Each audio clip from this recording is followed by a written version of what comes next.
कमर तोड़ मेहनत करता है, लेकिन इस मेहनत के बावजूद मिडिल क्लास गरीब हो रहा है, अमीर नहीं हो रहा। जितने डेटा का पैसा हमसे लिया जाता है उतना डेटा हमें यूज करने दिया जाए, वो एक्सपायर ना हो। ये हमारे मेहनत के पैसे से खरीदा गया डेटा है। Sir, I demand in this august house to make paternity leave a legal right in India. Sir, third मेरा प्रपोजल है no bank charges for not maintaining minimum account balance. खाने में खतरनाक मिलावट का मुद्दा, फूड अडल्ट्रेशन का। सर, आज मैं प्रीपेड प्लान के जो मोबाइल यूजर्स हैं उनकी ओर से दो समस्याएं उठाना चाहता हूं। सर, पहली समस्या है कि रिचार्ज खत्म होने के बाद आउटगोइंग के साथ साथ इनकमिंग कॉल का भी बंद होना। दूसरी समस्या जो टेलीकॉम ऑपरेटर का 28 दिन का मंथली रिचार्ज। इस जीवन में दो ही चीजें निश्चित हैं, डेथ यानी कि मृत्यु, और दूसरा है टैक्स। 1 केजी अगर एक्सेस बैगेज हो जाए तो फ्लाइट आपसे हजारों रुपए का किराया वसूलती है, लेकिन कई घंटों के डिले के लिए क्या फ्लाइट हमें कॉम्पनसेट करती है? इंडियन पेपर लीक हमने देखा, देश भर में देखा कि कैसे पेपर लीक हुए, क्या उसमें माफियाओं का राज रहा और कैसे बच्चों का भविष्य आज अंधकार की कगार पे खड़ा हुआ है। क्योंकि एयर पोल्यूशन का सारा दोष देश के किसान पर मढ़ा जाता है। आज मैं उस किसान की आवाज उठाना चाहता हूँ। सरकार से मांग करता हूँ कि हेल्थ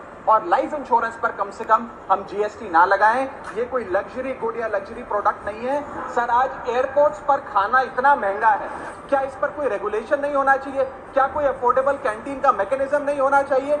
सर, मैं बात कर रहा हूँ जोमेटो और स्विगी के डिलीवरी बॉयज की। सर, आज मैं इनका दर्द इस सदन में रखना चाहता हूँ, और ये 10 मिनट की डिलीवरी का जो जुल्म है इसे समाप्त करना चाहिए। कहीं कैशलेस इलाज अचानक मना कर दिया जाता है, महीनों तक फाइल लटकाई जाती है, रिइंबर्समेंट नहीं मिलता।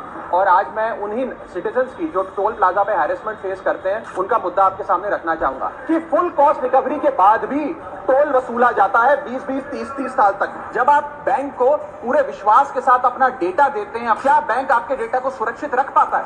अब ये लीक है कि जाने अनजाने में डेटा शेयरिंग है, ये फैसला मैं आप तक छोड़ता हूं। मैं सरकार से निवेदन करता हूं कि हर भारतीय को एनुअल हेल्थ चेकअप का लीगल राइट दिया जाए। बाटा कंपनी का जूता पहनने वाला भी आज हवाई जहाज की टिकट नहीं खरीद पा रहा है। हम सांसदों को तो फ्लाइट की रिइंबर्समेंट मिल जाती है सर, आप उस आम नागरिक का सोचिए जो इस स्काई रॉकेटिंग एयर प्राइसेस से जूझ रहा है। That is the issue of fair use and arbitrary copyright strikes by digital platforms. जो इंटेंट था कि जीएसटी कम होगा तो वस्तुएं सस्ती होंगी, वस्तुएं सस्ती होंगी तो कंजम्पशन बढ़ेगा, कंजम्पशन बढ़ेगा तो डिमांड बढ़ेगी।